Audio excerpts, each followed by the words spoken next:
Every month, for most of her adult life, a Roman woman dealt with something modern medicine explains in complete detail, and ancient medicine barely understood at all. No pads. No tampons. No clear scientific model of what was actually happening inside her body.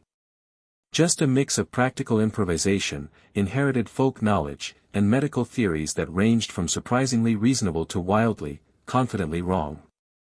So how did Roman women actually get through something so basic to daily life, in a world that had almost none of the tools we take for granted today?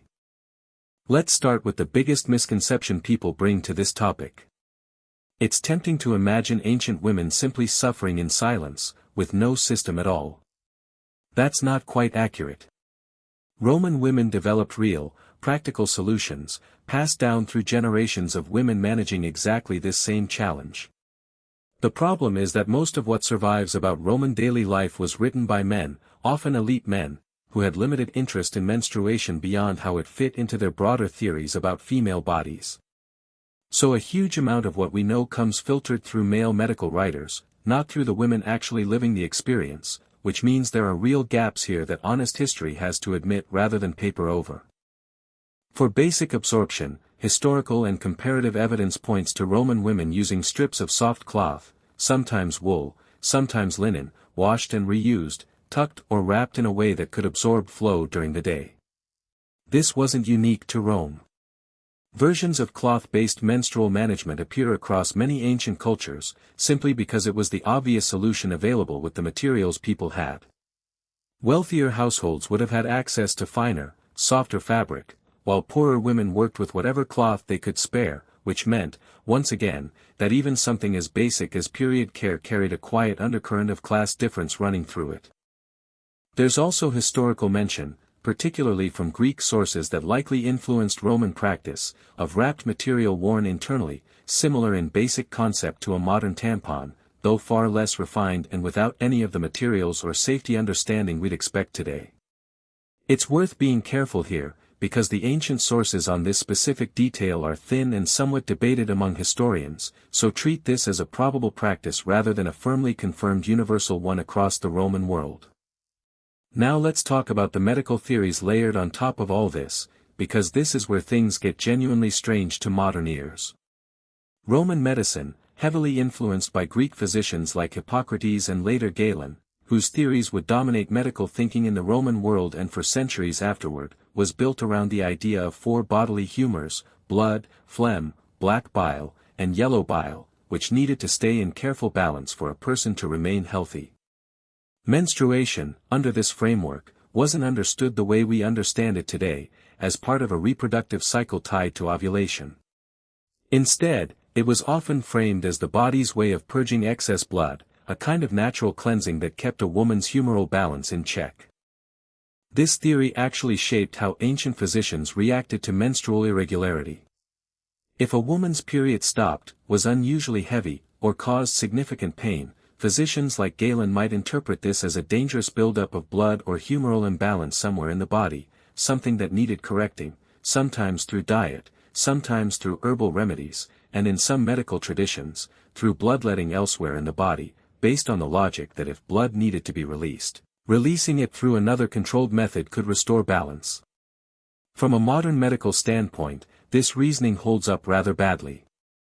But it's worth remembering that ancient physicians were working entirely without germ theory, without any concept of hormones, and without the ability to see inside the body beyond what dissection of the dead could reveal, which, in the Roman world, was itself limited and controversial. There was also a strange, persistent belief across parts of the ancient Mediterranean world that menstrual blood itself held unusual properties, sometimes even described in surviving texts as capable of dulling metal, souring wine, or affecting crops, ideas that read today as clearly false but were taken seriously enough by some ancient writers to be recorded as fact. Pliny the Elder, in his sprawling work on natural history, repeats several of these claims, though it's genuinely unclear how widely believed these specific ideas were among ordinary Roman women themselves, versus how much they reflect one author's particular curiosity about unusual natural phenomena. This is very much a debated area, and historians are cautious about assuming every claim from an ancient male author reflected common belief. This leads naturally into questions of religious and social restriction, because menstruation in the ancient world often carried some association with ritual impurity, particularly around religious spaces and ceremonies. Some evidence suggests menstruating women may have been expected to avoid certain temples or specific religious rites during their period, tied to broader Roman ideas about ritual purity that applied to several bodily states, not menstruation alone. However, the exact scope and consistency of these restrictions across different eras, regions, and specific cults of the Roman world is genuinely unclear and varies quite a bit depending on which source you're reading, so it would be historically dishonest to present this as one single, uniform rule applied identically everywhere across centuries of Roman history. What about daily practical life? Did menstruation actually stop a Roman woman from going about her normal routine? For most women, likely not in any dramatic sense. Household duties, market visits, weaving, childcare, and general daily labor would have continued largely as normal, managed alongside whatever cloth-based system she used, washed and reused as needed. There's no strong evidence of widespread seclusion practices for ordinary menstruating women the way some other ancient and even some later historical cultures practiced. Rome, in general, appears to have treated menstruation as a private, manageable bodily reality rather than something requiring a woman to be formally set apart from daily life. Pain management is worth considering too, since menstrual cramps are hardly a modern invention. Ancient medical texts do mention treatments for what sounds like painful or difficult menstruation, ranging from herbal remedies, certain plants believed to ease cramping or regulate flow, to warm baths, which, given Rome's genuine cultural obsession with public and private bathing, would have been a readily available and probably genuinely soothing option for many women dealing with cramps or discomfort. There's also the question of how menstruation intersected with a woman's broader social and legal status in Roman society. A woman's ability to menstruate, and eventually to conceive, was tied directly to deeply held Roman expectations around marriage and childbearing, since producing legitimate heirs carried enormous social and legal weight, especially among wealthier families concerned with inheritance and family lineage. This meant menstrual irregularity wasn't just a private health matter.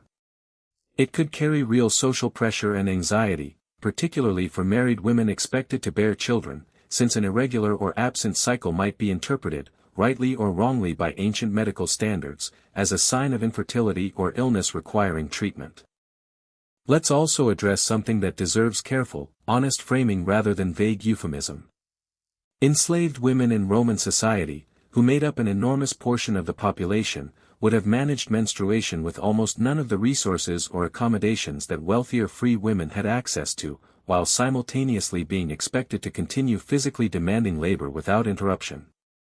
Historical sources rarely address this directly, largely because enslaved women's daily bodily experiences were simply not considered worth documenting by the elite male authors whose writing survives, which means this is one of the clearest examples in this entire topic of a genuine, frustrating gap in the historical record, one that honest history has to name rather than quietly paper over with assumption.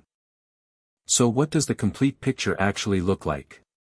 Roman women menstruated using cloth-based absorption methods passed down through practical, generational knowledge that male medical writers of the time showed relatively little sustained interest in documenting in detail.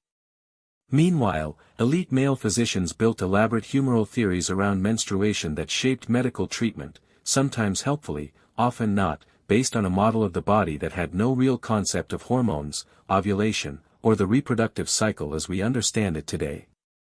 Religious and social attitudes toward menstruation existed, tied loosely to broader Roman ideas about ritual purity, but the exact consistency of these beliefs across the empire remains genuinely debated among historians working with limited and uneven source material. And running underneath all of it was the reality that class shaped nearly everything about how well a woman could manage this monthly experience, from the quality of cloth she had access to whether she had any real choice in continuing physically demanding labor while dealing with pain or heavy flow. It's a strange kind of history, one built more from inference, comparative evidence, and careful reading between the lines of male-authored texts than from women's own direct testimony, simply because so little of that testimony survives. But it's still worth telling honestly, gaps and uncertainty included, because pretending otherwise would mean inventing a false clarity that the actual historical record simply doesn't support. It's also worth stepping back and placing Rome within the wider ancient world, since Roman ideas about menstruation didn't develop in total isolation. Greek medical writing, particularly the Hippocratic texts that predate Galen by centuries, had already established much of the humoral framework Roman physicians would later inherit and expand on.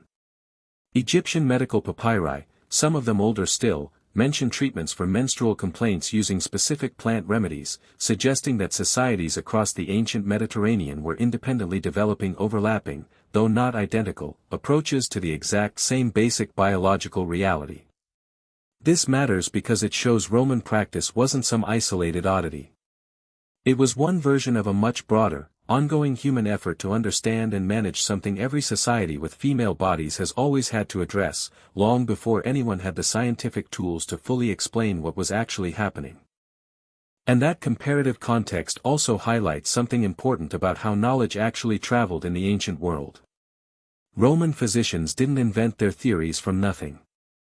They absorbed, translated, and built upon centuries of accumulated Greek and, more distantly, Egyptian medical thought, filtering it through their own cultural assumptions about the body, purity, and gender. So when a Roman physician confidently diagnosed a humoral imbalance, he was standing on top of an already centuries-old intellectual tradition, one that had been passed hand to hand, text to text, across cultures and generations, gradually accumulating both real observational insight and a fair amount of confidently stated error along the way. So the next time you reach for a modern period product without a second thought, remember that for a Roman woman, managing the exact same basic biological reality meant relying on reused cloth, folk knowledge passed between women, and a medical establishment that, however confident it sounded, was working almost entirely in the dark.